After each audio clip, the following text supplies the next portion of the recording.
যার কারণে আমি নিজে। আচ্ছা, কতজন বন্দী বেরিয়েছে? আপনি গেটের ডিউটি করছেন। আসলে ওই সময় আমাদের আমরা বিভীষিকাময় অবস্থার ভিতরে রয়েছে, আমাদের মনস্তান্ত্রিক অবস্থাটা আসলে ওইভাবে। তারা কোনো অস্ত্র নিয়ে এসে ঘোরাঘুরি করেছে?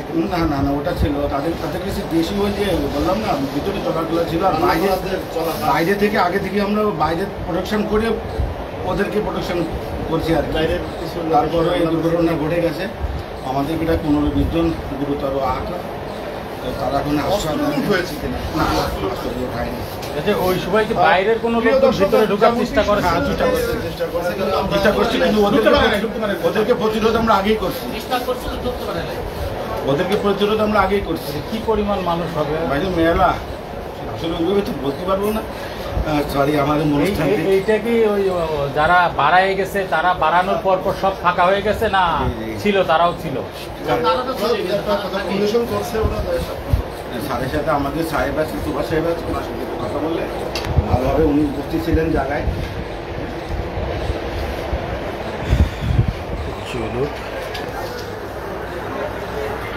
দর্শক, আপনারা শুনছিলেন যে কুষ্টিয়া জেলা কারাগারে দুপুরে খাবার দেওয়ার সময় এই সুযোগ বুঝে কিছু দুষ্কৃতিকারী যারা কারাগারে বন্দী ছিল তারা কিন্তু এটা সুযোগ নিয়ে জেলখানার থেকে যারা কারারক্ষী ছিল তাদের উপরে একবারে বেশ কিছু মানুষ অ্যাটাক করে কারাগার থেকে তারা বেরিয়ে গেছে।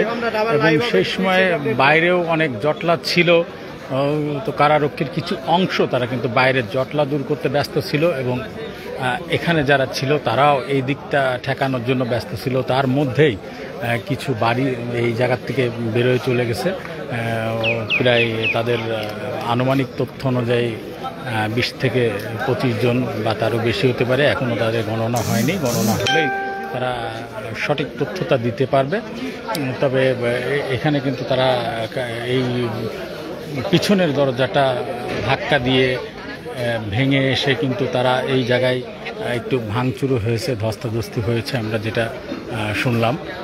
তারপরে কিন্তু তারা চেষ্টা করেছে, তাদেরকে মারধর করা হয়েছে বাটাম দিয়ে এবং পরবর্তীতে তাদের অ্যালার্ম বাজার পর তারা কিন্তু ওই কী বলে ব্যারাকের লোকজন এবং যারা ছিল তারা দ্রুত চলে আসে এবং তারা পরিস্থিতিটা নিয়ন্ত্রণে আনার জন্য কয়েক রকম রাউন্ড ফাঁকা গুলি ছুঁড়েছে এবং পরিস্থিতি পরবর্তীতে তারা নিয়ন্ত্রণ করে এবং তাৎক্ষণিক সংবাদ পেয়ে কিন্তু বাংলাদেশ সেনাবাহিনীর কুষ্টিয়া জেলায় যারা দায়িত্বে রয়েছেন তারা কিন্তু আসেন, এখানে উপস্থিত হন এবং তারা পরিস্থিতি পর্যবেক্ষণ করেন এবং নিয়ন্ত্রণ করেন যাতে বাইরের লোকজন জটলা না করতে পারে এবং কারাগারের যারা কারা কর্তৃপক্ষ রয়েছেন তাদের সাথে কথা বলেন এবং যারা দায়িত্ব ছিলেন এখানে তাদের সাথে কথা বলেন, কর্তৃপক্ষের সাথে কথা বলেন।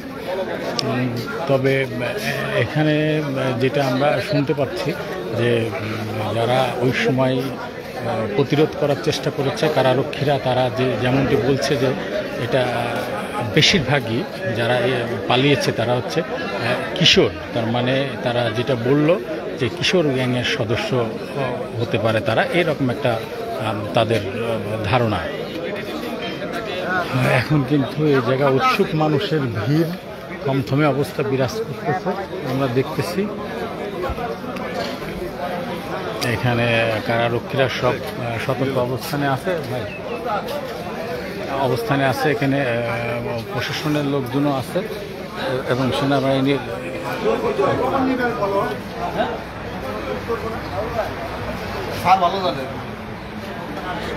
সেনাবাহিনীর লোকজনও আছে, তারাও কিন্তু এখানে অবস্থান করছে এবং সংবাদকর্মী সহ স্থানীয় যারা আছে তারাও এখানে এসছে।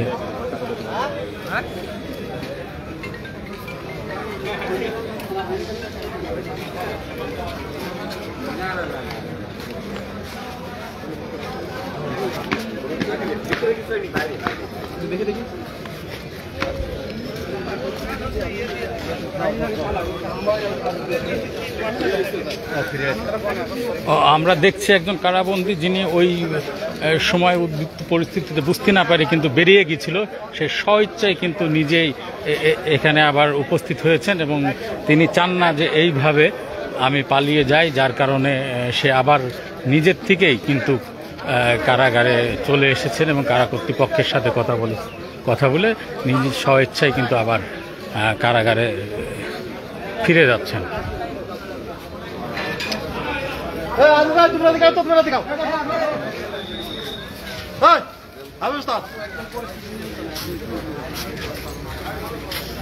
এখন কিন্তু পরিস্থিতি হ্যাঁ এখনো ক্লিয়ার বলতে পারছি না। আব্দুল্লাহ বাকি আব্দুল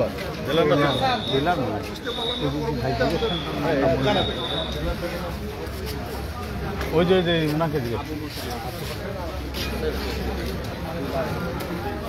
আব্দুল বারে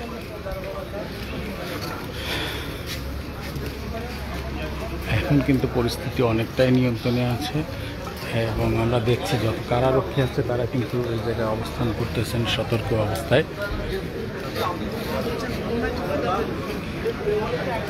দেখছেন সেনাবাহিনী কিন্তু ছিল এখানে, পরবর্তীতে সেনাবাহিনী চলে যাওয়ার পরে পরবর্তীতে কিন্তু কিছু উৎসুক জনতা এই জায়গায় গেটে ভিড় করে।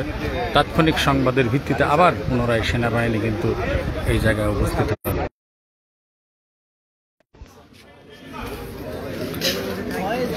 দর্শক, এই ছিল সর্বশেষ তথ্য। পরবর্তীতে আবারও আপনাদের সর্বশেষ তথ্য নিয়ে হাজির হব আমরা। তবে সবাই সতর্ক থাকুন, সজাগ থাকুন। কিছু দুষ্কৃতিকারী কিন্তু এই সুযোগে অনেক রকম বিশৃঙ্খলা সৃষ্টির চেষ্টা করছে। যার যার এলাকা থেকে তারা কিন্তু নিজ নিজ দায়িত্বে সকল দুষ্কৃতিকারীর তাদের বিরুদ্ধে প্রতিরোধ গড়ে তুলতে হবে।